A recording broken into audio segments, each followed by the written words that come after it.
ሰላም ጤና ይስጥልን አድማጭ ተመልካቾቻችን 1447ኛው የኢድ አልፈጥር በዓል እየተከበረ ነው የሚገኘው። በዓሉን እንደምታከብሩ አድማጭ ተመልካቾቻችን በድጋሚ እንኳን አደረሳችሁ። የድምፅ ጫና አለ በጉንፋን ምክንያት እሱን ግምት ውስጥ በማስገባት መረጃዎች እንድትከታተሉ ነው በአክብሮት የምጋብዛችሁ። ያው ጉንፋን ድምፁን ጫና ፈጥሮበታል። እሱ እንዳያሰለቻችሁ እስከ መጨረሻው መረጃዎቹ እንድትከታተሉ በአክብሮት ጠይቃለሁ። ዛሬ በዓሉን የምታከብሩ አድማጭ ተመልካቾቻችን በተለይ በመካከለኛው ምስራቅ ቀጠና ያለው አጠቃላይ የጦርነት ሁኔታ፣ የነዳጅና የኤነርጂ መቋረጥ እንዲሁም ደግሞ የበረራ መስተጓጎልና የንግድ አገልግሎት መቋረጥ ከዚህ ጋር በተያያዘ በዓሉን ከወላጆቻችሁ ጋር ለማክበር እቅድ ይዛችሁ ያልተሳካላችሁ በያላችሁበት በዓሉ የሰላም የጤና እንዲሆንላችሁ በአክብሮት እመኛለሁ። እንግዲህ ዛሬ በሮመዳን በዓል ላይ ዛሬ 24 ሰዓት ውስጥ በመካከለኛው ምስራቅ ያለው አጠቃላይ ሁኔታ ምን ይመስላል የሚለውን በተመለከተ እንደዚሁ አጫጭር መረጃዎችን ይዣለሁ። እንደዚሁ ነው የተለመዱ የግንባር ዝርዝር መረጃዎችንም ወደ እናንተ አደርሳለሁ። ፋኖ ድሮን መታጠቁና እንዲሁም ደግሞ በተለያዩ ከተሞች የፈጸማቸው ተከታታይ ጥቃቶች በሸዋና በጎንደር ቀጠና በአካባቢው የብልጽግና ባለስልጣናትና እንዲሁም ደግሞ የሚሊሻ አባላት ላይ የፈጠረው ሽብርና አጠቃላይ የብልጽግና ፖለቲካዊ መዋቅር እንደዚሁ እየፈራረሰና ከባድ አደጋ ውስጥ ስለመግባቱ እንዲሁም ደግሞ ከዚህ ጋር በተያያዘ በርካታ የብልጽግና ባለስልጣናት መልቀቂያዎችን ቢያስገቡም ተቀባይነት ማጣታቸውን እንዲሁም ደግሞ ከዚህ ጋር በተያያዘ ብዙዎቹ እየጠፉ ስለመሆናቸው የሚወጡ መረጃዎች ያሳያሉ። እንዲሁም በትግራይ ደግሞ አዲስ ወታደራዊ ትዕዛዝ ተፈጻሚ እየተደረገ ነው የሚሉ መረጃ ወጥተዋል። ከዚህ ጋር በተያያዘም ያሉ ዝርዝር መረጃዎችን ወደ እናንተ የማደርስ ይሆናል። እነዚህ መረጃዎች እየተከታተላችሁ ከመጨረሻው አብራችሁ እንድትቆዩ ነው በአክብሮት የምጋብዛችሁ። በድጋሚ ለድምፅ ጥራቱ ይቅርታ ጠይቃለሁ። እንግዲህ ብዙ ሰዓት ለመቆየት የሚያስችል ድምፅ ስለሌለ ባጭሩ መረጃዎችን ወደ እናንተ አደርሳለሁ። ዛሬ እንግዲህ እየተከበረ ባለው የኢድ አልፈጥር በዓል የሮመዳን መጠናቂያ ላይ የመካከለኛው ምስራቅ በተለይ በርካታ ሙስሊም የሚኖርባቸው ሀገራት አጠቃላይ ያለው ሁኔታ ምን ይመስላል? የተለይ የእስራኤልና አሜሪካ በኢራን ላይ ከፈቱት ጦርነት እና አጸፋ ምላሹ ምን ይመስላል? በ24 ሰዓት ምን የወጡ አዳዲስ መረጃዎች አሉ የሚለውን ባጭሩ ወደ እናንተ አደርሳለሁ። እንግዲህ ዋና ዋና የመካከለኛው ምስራቅ መረጃዎችን ከዚህ እንደሚከተለው ወደ እናንተ ሳደርስ ኢራን በሆርሙዝ ሰርጥ በሚያቋርጡ መርከቦች ላይ ቀረጥ ለማስከፈል ረቂቅ ሕግ እያዘጋጀች መሆኗን ይፋ አድርጋለች። እንደ ፋይናንሻል ታይምስ የመሳሰሉ ሚዲያዎች ደግሞ በዚህ ቀጠና ነዳጅ ጭነው ያልፉ የነበሩ መርከቦች 2 ሚሊዮን የአሜሪካ ዶላር ለኢራን መንግስት መክፈላቸውን ይዘው ወጥተዋል። በቀጣይ በዓለም ላይ የሚኖረው የኢኮኖሚና የሸቀጦች ዋጋ ላይ ይሄ ጉዳይ እጅግ አነጋጋሪ ሆኗል። በቀረጥ እያስከፈለች ነው ኢራቅ የምትገኘው። ይሄ ከነዳጅ ጋር በተያያዘ አጠቃላይ በዓለም ላይ የዋጋ ንረትን ያመጣል ተብሎ ነው ኢኮኖሚያዊ ጫናው እየተሰጋ ያለው። አሜሪካ የሆርሙዝ ሰርጥን ለመጠበቅ ኤ10 ዋርሆግ ተዋጊ ጀቶችን እንዲሁም ደግሞ አፓቼ የተባሉ አልሞ መቺ ሄሊኮፕተሮችን ማሰማራቷን ገልጻለች። ከዚህ ጋር በተያያዘ በኢራን ተመቶ ሳይወድቅ አይቀርም የተባለው የአሜሪካ የአምስተኛው ትውልድ የጦር ጀት ጉዳይ መነጋገሪያ ሆኗል። በዓለም ታሪክ ለመጀመሪያ ጊዜ ይህንን የጦር ጀት መጥቶ የጣለ ሀገር ኢራን ሆኗል በሚል ለዚሁ ሚዲያዎች ይህንን እያራገቡት ይገኛሉ። የአሜሪካ ባለስልጣናት ለዚሁ አውሮፕላኑ ከግዳጅ ወጥቶ እንዲያርፍ ተደርጓል፣ ጉዳዩ አልተጣራም እያሉ ነው። ይህ የአምስተኛው ትውልድ የተባለውና ኤፍ35 ተብሎ የሚጠራው ተዋጊ ጀት የዓለማችን የመጨረሻው የተዋጊ ጀቶች የቴክኖሎጂ ደረጃ የታጠቀ እንዲሁም ደግሞ በዚህ ደረጃ የተሰራ አውሮፕላን አሜሪካ ለዓለም ከማትሸጣቸውና እስራኤልን ጨምሮ ለሌሎች ሀገራት ከማትሸጣቸው የጦር መሳሪያዎች መካከል አንዱ ይሄ አውሮፕላን ነው። ይህ አውሮፕላን በኢራን የአየር ኃይል ተመቶ ከሆነ እንደተባለው በአሜሪካ ወታደራዊ ቴክኖሎጂ ላይ ትልቅ ጥያቄ ሊያስነሳ ይችላል ነው የተባለው። ጉዳዩ ምርመራ እየተደረገበት ነው። ኢራን የኳታርን የተፈጥሮ ጋዝ ማዕከል በማውደሟ ምክንያት ኳታር ወደ ውጭ የምትልከው የተፈጥሮ ጋዝ ላይ እስካሁን ድረስ ከ20 በመቶ ቅናሽ ታይቷል፣ አሽቆልቁሏል ተብሏል። የአየርና የሚሳይል ድብደባ ዘመቻ ዛሬ እንደገና እናደርጋለን ብሏል። አሜሪካ እስካሁን ድረስ በየቀኑ 340 ድብደባዎችን እስካሁን ድረስ 7000 ኢላማዎችን በአጠቃላይ በ3 ሳምንት ውስጥ አድርገናል ያለው የአሜሪካ የጦር መስሪያ ቤት አሁንም ድብደባዎቹን አጠናክረን እንቀጥላለን ብሏል። በነዳጅ እጥረት ምክንያት በግብፅ ያለው የተቋማት በፈረቃ እንዲሰሩ እንዲሁም ደግሞ የትራንስፖርት እንዲሁም የንግድ መስጫ ተቋማት ይህንን አገልግሎትና መመሪያ ተግባራዊ እንዲያደርጉ ታዟል። አሜሪካ በሳውዲ አረቢያ የሚገኙ ዜጎቿ በአስቸኳይ ሳውዲ አረቢያን ለቀው እንዲወጡ በሳውዲ የሚገኘው የአሜሪካ ኤምባሲ ጥሪዎችን አቅርቧል። እንግዲህ ከኢራቅ ውስጥ የነበረው የአሜሪካ ኤምባሲ በኢራን ድሮን መመታቱን ተከትሎ እንደዚሁ ዜጎች ኢራቅን ለቀው እንዲወጡ ጥሪ የተላለፈው ከ2 ቀናት በፊት ነው። በአጠቃላይ በመካከለኛው ምስራቅ የሚገኙ የአሜሪካ ዜጎች ለቀው እንዲወጡ እንደዚሁ ጥሪ ቀርቦ ነበር። እንደዚሁም ደግሞ እንግሊዝ፣ ፈረንሳይ፣ ጀርመን፣ ኔዘርላንድ፣ ጃፓን የሆርሙዝ ሰርጥ ደህንነትን በጋራ እንጠብቃለን ብለዋል። በአሜሪካ ጥሪ ጎን ለጎን ነው ወይስ ደግሞ በራሳቸው እቅድ የሚለው ወደፊት የሚታይ ነው የሚሆነው። ቀደም ብሎ የአሜሪካው ፕሬዝዳንት ያቀረቡትን ጥሪ ውድቅ ያደረጉ ሀገራት አሁን ሰርጡን እንጠብቃለን ብለዋል። የእስራኤሉ ጠቅላይ ሚኒስትር ቤንያሚን ኔታንያሁ እኔ ያለሁ አልተገደልኩም ብለዋል። በ20 ቀናት ውስጥ የኒውክለር እና የባላስቲክ ሚሳይል የማምረት አቅምን ሙሉ በሙሉ አውድመናል ብሏል። በኢራን ላይ የሚወሰደው ዘመቻ ተጠናክሮ ይቀጥላል። መቼ ጦርነቱ እንደሚቆም አይታወቅም። አሁንም ድብደባዎቻችን የኢራንን የዩራኒየም የኒውክለር የሚሳይል እና ወታደራዊ ተቋማትን ማውደማችን ይቀጥላል ነው ያለው። እስራኤል ላይ ሃይፋ የነዳጅ ማጣሪያ ላይ እንደዚሁ ኢራን የሚሳይል ድብደባ አድርጋለች። በዚህ መካከል በባላስቲክ ሚሳይል በተፈጸመው ጥቃት እንደዚሁ ቃጠሎ መነሳቱን ሚዲያዎች ዘግበዋል። የአሜሪካ ኤፍ35 ተዋጊ ጀት እንግዲህ ከላይ እንደገለጽ ነው ይሄ ስውር ጀት የሚባለው ነው። ይሄ ስውር ጀት በፕላኔታችን ላይ ቁጥር 1 ተዋጊ የሚባለው ነው። በአየር ላይ ግዳጅ እንዳለ ግዳጁን አቋርጦ ወደ መሬት እንዲያርፍ ተደርጓል። በኢራን ተመቶ ይሆናል የሚለው ግምት አሁን እንግዲህ መነጋገሪያና ምርመራ የተጀመረበት ጉዳይ ሆኗል። ከአሜሪካ የጦር መስሪያ ቤት እስካሁን የተሰጠ መግለጫ የለም። ዶናልድ ትራምፕ የእብሪተኛ ንግግራቸው ቀጥሏል። የአውሮፓ ህብረትን አስቆጥቷል። ዶናልድ ትራምፕ ስፔን የጦር ሰፈር እንደማትፈቅድልን ገልጻልናለች። ይህንንም በአቋሟ ነግራናለች። እኛ ግን የስፔን ፍቃድ አንጠይቅም፣ የእነሱ ፍቃድ አያስፈልገንም፣ ዝም ብለን እናደርገዋለን ወይም ደግሞ በስፔን ሰማይ ላይ እንበራለን ነው ያሉት። ይሄ አሜሪካ ለአውሮፓ ያላትን ንቀት ያሳያል በሚል የአውሮፓ ህብረት ጨምሮ እነ ስፔን እንደዚሁ ቁጣ ውስጥ ገብተዋል። እንዲሁም ደግሞ ፓኪስታን አሜሪካን ሊመቱ የሚችሉ ተምዘግዛጊ ሚሳይሎችን እያበለጸገች መሆኗን የአሜሪካ የስለላ ተቋማት ሪፖርት ይዞ ወጥቷል። አሜሪካን ለመገዳደር ከሩሲያ፣ ከቻይና፣ ከሰሜን ኮሪያ ጋር ፓኪስታንን እየሰራች ነው ብሏል። በቀረው ሪፖርት ላይ የተለያዩ ጉዳዮችን ይዞ ወጥቷል። ኢራን ወደዚህ ጦርነት የገባቸው በርካታ የጦር መሳሪያ ታጥቃ ነው። የአየር ክልሏን ጥሰን ገብተን የኢራንን ድሮኖች እያደናቸው ነው። እኛም ጥቃታችን በዚሁ እጥፍ አድርገን እንቀጥላለን። ታይቶ የማይታወቅ ዘመቻዎችንና ድብደባዎችን እንቀጥላለን ብሏል የአሜሪካ መከላከያ መስሪያ ቤት። ኢራን በድጋሚ በኢነርጂ ማዕከላቱ ላይ ጥቃት የሚፈጸም ከሆነ መካከለኛው ምስራቅ የሚገኙ የኢነርጂ ማዕከላትን ሙሉ በሙሉ እንደምታወድማቸው ዛቻ አሰምታለች። እንዲሁም ደግሞ ኔታንያሁ ደግሞ የኢራንን የኢነርጂ ማዕከላት የደበደብናቸው በራሳችን ነው ብለዋል። እንግዲህ ከአሜሪካ ፈቃድ አልወሰድንም እንደማለት ነው።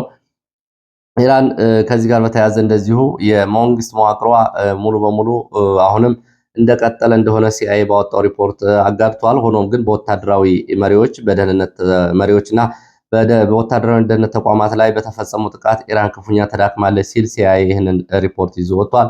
አሁንም የመንግስት መዋቅሯ ግን እንዳለ ነው የሚለው። ይህንንም ወደፊት ጥቃቱን አጠናክረን እንቀጥላለን ብሏል ሲአይኤ። የኢራን ኒውክለር እና ባላስቲክ ሚሳይል የአየር ኃይል፣ ባህር ኃይል ለማዳከም በሚል የተጀመረው ዘመቻ ዓለም አቀፍ ቀውስ ፈጥሯል። አሁንም ቀውሱ ወደፊት መቀጠሉ ነው እየተሰማ ያለው።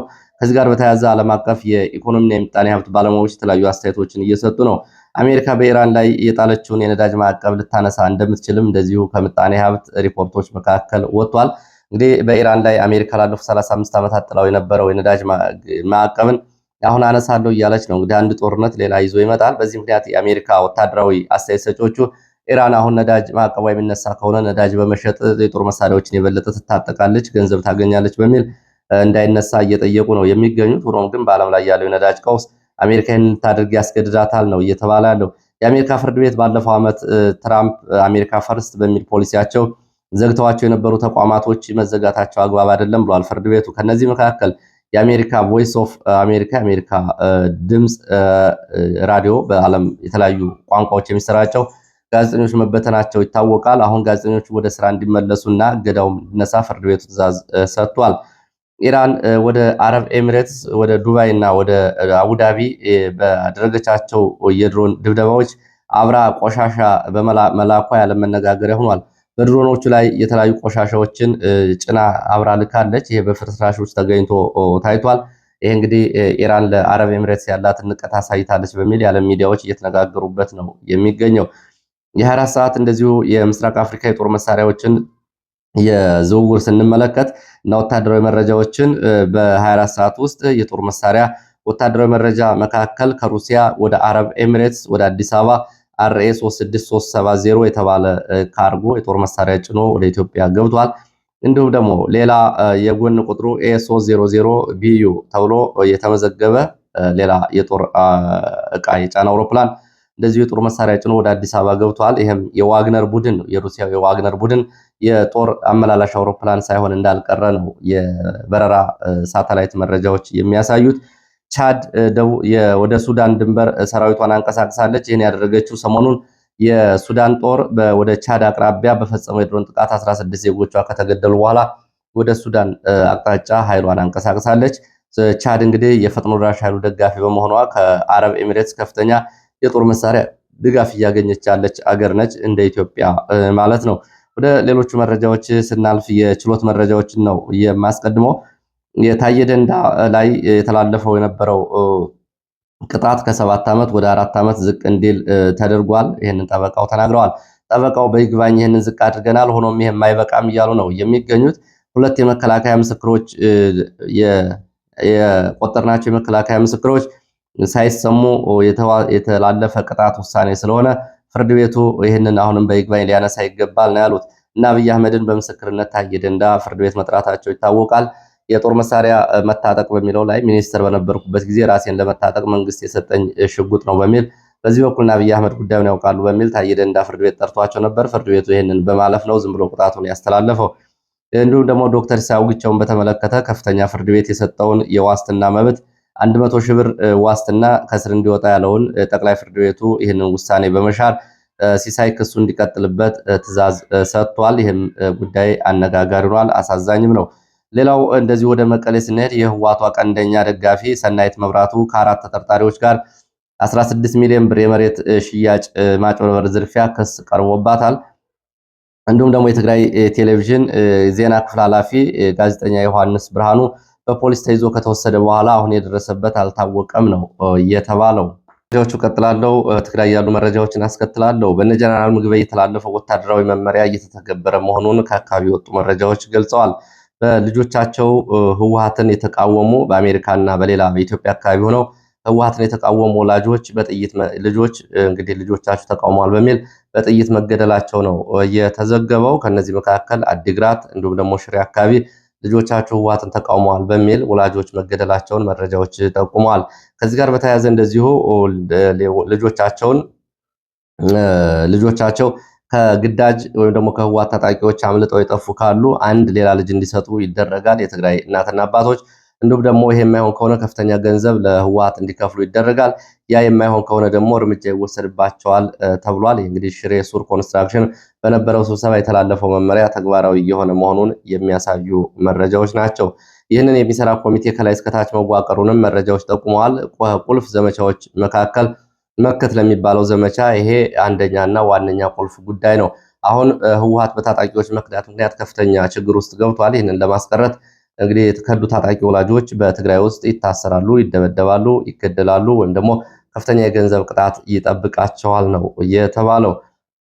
ወደ ሌሎች መረጃዎች ሳልፍ እንግዲህ ወደ ግንባር መረጃዎች ነው የሚሄደው። ወደ አንኮበር ሸዋ የሚወስደን መረጃ አስከትላለሁ። አንኮበር ደረፎ ተብሎ በሚጠራ ጊዜያዊ የሚሊሻና የፖሊስ ካምፕ ላይ ፋኖ በፈጸመው ድንገተኛ ጥቃት ጉዳት ደርሷል። ትናንትና ማለዳ 12 ሰዓት ላይ በተፈጸመው ድንገተኛ ጥቃት የደረሰው ጉዳትን በተመለከተ 10 የሚሊሻና የፖሊስ አባላት ሙትና ቁስለኛ ከከባድ እስከ ቀላል ቁስለኛ መሆናቸው ተገልጿል። ሌላው ከግዳጅ ቀጠና የሚወጡ የመከላከያ አባላት በተመለከተ ባለፉት 48 ሰዓታት በግዳጅ ቀጠና መውጣት ፋኖን የተቀላቀሉት የአድማ ብተና የሚሊሻ የፖሊስ አባላት ቁጥራቸው 38 ይደርሳል ተብሏል። የሚሊሻ አባላት ወደ ፋኖ ሲቀላቀሉ ሙሉ ትጥቃቸውን ይዘው ነው። ከነዚህ መካከል ከሸዋ ሰላሌ በመነሳት ወደ መራቤቴ ቀጠና ወደ ፋኖ የተቀላቀሉ የመከላከያ ሰራዊት አባላት ይገኙበታል። የበርካታ ቀናት የእግር ጉዞ በማድረግ ነው ወደ ፋኖ የተቀላቀሉት። ምርኮኞችን በተመለከተ እንደዚሁ ዛሬ ያነጋገርኳቸው አንድ ከፍተኛ የፋኖ መሪዎች መካከል ምርኮኞችን በተመለከተ በተለይ በደቡብ ጎንደር ቀጠና ባለስልጣናት፣ ወታደራዊ አዛዥ፣ ሚሊሻ፣ አድማ ብተና፣ የመከላከያ አባላትን በተመለከተ በተለይ በደቡብ ጎንደር ቀጠና ማለት ነው ያለው ሁኔታ በተመለከተ ማብራሪያ ሰጥተዋል። የፋኖ መሪው እንግዲህ ይህንን በተመለከተ ሁሉም ምርኮኞች ሰብአዊ መብታቸው ተጠብቆ አስፈላጊ እንክብካቤ ተደርጎላቸው በጥሩ ሁኔታ ላይ ናቸው የሚገኙት ብሏል። በውጊያ መሃል የሞቱት አመራሮች ይህንን እድል ባለመጠቀማቸው እናዝናለን። ተደጋጋሚ ጥሪዎችን ችላ ብለው ነው ወደ ውጊያ የገቡት። ውጊያ በመክፈታቸውም በደረሰው የህይወት ኪሳራ በእጅጉ እናዝናለን። ከዚህ ወዲያ እንግዲህ ሌሎቹ ደግሞ ይህንን እድል እንዲጠቀሙ እናበረታታለን ነው ያለው። እጅ የሰጡ መለዮ ለባሾችና የፖለቲካ ባለስልጣናት የተሃድሶ ስልጠና እንዲወስዱ በምርኮኛ ዓለም አቀፍ አያያዝና ፕሮቶኮል መሰረት በምህረት አዋጅ መመሪያዎች መሰረት ስልጠና እንዲወስዱ እየተደረገ ነው። ስልጠና እንዲወስዱ ይደረጋል። ምርኮኞችን በማዋከብ ምስል በመቅረጽ በማህበራዊ ሚዲያ በማሰራጨት ኃላፊነት የጎደለው ስራ የሰሩ የፋኖ አባላት በዲሲፕሊን የሚጠየቁ ይሆናሉ ብለዋል። እርምጃም ይወሰድባቸዋል። የብልጽግና የፖለቲካና ወታደራዊ የፖሊስ እና የሚሊሻ አባላት በፋኖ እጅ ሲገቡ ትልቅ ዋስትና እንዲሰማቸው የማያደርግ ምስል እና አስገዳጅ ንግግሮችን ያሰራጩት የፋኖ አባላት እነዚህ በሙሉ የትግሉን ዓላማ የሚጎዳ ተግባር ስለፈጸሙ ይወገዛሉ። እንደዚሁ ደግሞ በአሰራሩ የዲሲፕሊን እርምጃ ይወሰድባቸዋል። እኛ ነገ በእጃችን የሚገቡትን ከፍተኛ አመራሮች ጭምር ዋስትና እንዲሰማቸው ክብራቸው እንደሚጠበቅላቸው በድርጅቱ መመሪያ መሰረት ይህንን አዘጋጅተናል። በመመሪያው መሰረት ዓለም አቀፍ ሕግጋትን ጠብቆ ይፈጸማል። ስለዚህ ኃላፊነት ለጎደላቸው ምስሎችና በቂም በቀል ለሚፈጸሙ ድርጊቶች ተጠያቂ ይኖራል። ምርኮኞች በዓለም አቀፍ ተቋማትና በዓለም አቀፍ ስምምነት መሰረት ለዓለም አቀፍ ተቋማት ተላልፈው የሚሰጡ ይሆናሉ ነው ያሉት። ይህንን ያሉት እንግዲህ ሰሞኑን በደቡብ ጎንደር በተለይ በንፋስ መውጫ ከተማ የለጋይንት ወረዳ፣ የስማዳ ወረዳ እንዲሁም ደግሞ የአድማ ብተና አዛዦች እና የፖሊስ አዛዦች በፋኖች የሚገኙ መሆናቸውን ተከትሎ ከዚህ ጋር በተያያዘ የተሰጠ ማብራሪያ ነው። ሌላው ወደ ወልዲያ የሚወስደን መረጃ ነው። ወልዲያ ዙሪያ ባሉት አካባቢዎች ሰሞኑን ውጥረት አይሏል። ከወልዲያ ከተማ ደቡብ ምስራቅ አቅጣጫ በሚገኙት የጁና የአምባሰል የሀብሩ አካባቢዎች ከፍተኛ ውጥረት አለ። ከመርጦ እስከ ዜትበር እንዲሁም ደግሞ እስከ ደላንታ መውጫ ድረስ፣ በስተምዕራብ በኩልም እንደዚሁ ሳንቃና በቅሎ ማነቂያን ጨምሮ ከወልዲያ በስተሰሜን ከራያ ቆቦ በኩል በዋናው መንገድ እስከ አለማጣ፣ ሲሪንቃ፣ ሳንቃ፣ በቅሎ ማነቂያና ቃሊማምባን ጨምሮ ከዋናው መንገድ ውጭ ባሉት አካባቢዎችም ከፍተኛ ውጥረት እንዳለ የዓይን እማኞች ይህንን ገልጸዋል።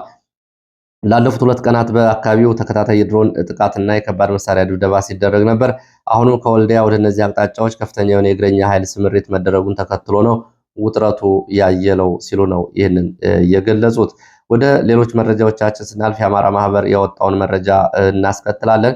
የአማራ ማህበር በአሜሪካ ሳምንታዊ የጦርነት ሪፖርትን በተመለከተ በ8 ዞኖች በ9 ወረዳዎች በሳምንቱ በተደረገው የጦርነት የሰብአዊ መብት ጥሰቶች እና የሰብአዊ መብት ረገጣዎች መመዝገባቸውን ሪፖርቱ ይዞ ወጥቷል። ወልዲያና አዲስ አበባን ጨምሮ በተለያዩ አካባቢዎች የጅምላ እስራቶች ተፈጽመዋል። በቅሊንጦ የሚገኙ የአማራ ተወላጅ የሆኑ እስረኞች ላይ የተለያዩ በደሎች ተፈጽመውባቸዋል። እንግዲህ ይህንን በተመለከተ በወቅቱ መዘገቡ ይታወቃል። እንዲሁም ደግሞ የኢትዮጵያ ኦርቶዶክስ አባቶች በራያ ቀጠና በተለያዩ ከተሞች እንደዚሁ እንዲፈናቀሉ ተደርገዋል። ከራያ አለማጣ፣ ከአለማጣ ከተማ፣ ከራያ ባላ፣ ከኮረም፣ ከዛታ እንዲሁም ደግሞ ከወፍላ አካባቢዎች ከ500 በላይ የሚሆኑ የኦርቶዶክስ እምነት ተከታይ አባቶች መፈናቀላቸው ባለፈው መዘገቡ ይታወቃል። ማህበሩ ይህንን ሪፖርት አረጋግጦ ይዞ ወጥቷል። ወልዲያ፣ መቄት፣ መሃል ሳይንት እንዲሁም ደግሞ ከሰም፣ ሸበል በረንታ እንዲሁም ደግሞ ቡሬ ዙሪያ እና ሰሜን ሜጫ፣ ወገራ፣ አዳርቃይ በሲቪሊያን ላይ እንደዚሁ ጉዳት መድረሱንም ሪፖርቱ ይዞ ወጥቷል። ወደ የብልጽግና ባለስልጣናት የተመለከቱ መረጃዎች ስንሄድ የብልጽግና ባለስልጣናት ሰሞኑን የነበረውን የፋኖ ዘመቻ ተከትሎ በደቡብ ጎንደር ቀጠና በሞቱ በተገደሉ በተማረኩና በተያዙ የብልጽግና የፖለቲካና የሲቪል ባለስልጣናት መካከል ሌሎቹ ከፍተኛ ሽብር ውስጥ ገብተዋል ነው የተባለው። መልቀቂያ ያስገቡ ቢኖሩም መልቀቂያቸው ውድቅ ተደርጎባቸዋል። ይህንን ተከትሎ እንደዚሁ የጠፉ መኖራቸውን የወጡ መረጃዎች ይገልጻሉ። በተለይ ፋኖ ድሮንና ጸረ ድሮን ታጥቋል የሚለው ጉዳይ ደግሞ በሸዋ አካባቢ በሚገኙ የሚሊሻ አባላት ላይ ከፍተኛ ሽብርና ስጋት ፈጥሯል ነው የተባለው። ይህንን በተመለከተ በተለይ አሁን በፊት በዚህ በይፋት ቀጠና ከአሁን በፊት ፋኖ ድሮን ይጠቀማል የሚለው ወሬና እንዲሁም ደግሞ ቀወትና ሸዋሮቢት ከተማ ላይ በተፈጸሙ የቦምብ ድብደባዎች ድሮን ነው የሚለው ወሬ አሁን በይፋ መረጋገጡን ተከትሎ ድንጋጤ ተፈጥሯል ያሉት የመረጃ ምንጮች ከዚህ በፊት በቀወት ወረዳ ፖሊስ ጣቢያ የሚሊሻ ካምፕ ላይ ከሰማይ የተወረወሩ ቦምቦች ጉዳይ መነጋገሪያ ነበር። አሁን ፋኖ ይህንን የድሮን ጥቃት መሆኑን አረጋግጧል ብለዋል። ፋኖ እንግዲህ እንኳን በሰማይ መጥቶ በመሬት መጥቶ እንኳ ይሄው አላቆምነውም የሚል እንደዚሁ ስጋት የገባቸው የሚሊሻ አባላት አንጾኪያ ገምዛ ወረዳ የሚሊሻ አባላት ትጥቃችሁን ውሰዱ በሚል ለመከላከያ እንደዚሁ ይህን ጥያቄ ማቅረባቸውን ተከትሎ መታሰራቸውን ነው የመረጃ ምንጮች የገለጹት። እንግዲህ ያው ጦርነቱ በተራዘመ ቁጥር ያው በፋኖ እጅ የተለያዩ የጦር መሳሪያዎች እየገቡ መሆናቸው ይታወቃል። ይህን ተከትሎ እንግዲህ በብልጽግና የፖለቲካና ወታደራዊ ባለስልጣናት በኩል ከፍተኛ የሆነ እንደዚሁ ጭንቀት መፈጠሩን ከአሁን በፊት በወጡ መረጃዎች ይፋ አድርጌላቸዋለሁ። ዛሬ የነበሩ መረጃዎች እነዚህ ናቸው። ስለተከታተላችሁ በእጅጉ አመሰግናለሁ። በጉንፋን ምክንያት ለነበረው የድምፅ ጫና በድጋሚ ይቅርታ ጠይቃለሁ። መልካም በዓል ለሙስሊም ወገኖቻችን። መልካም ጊዜ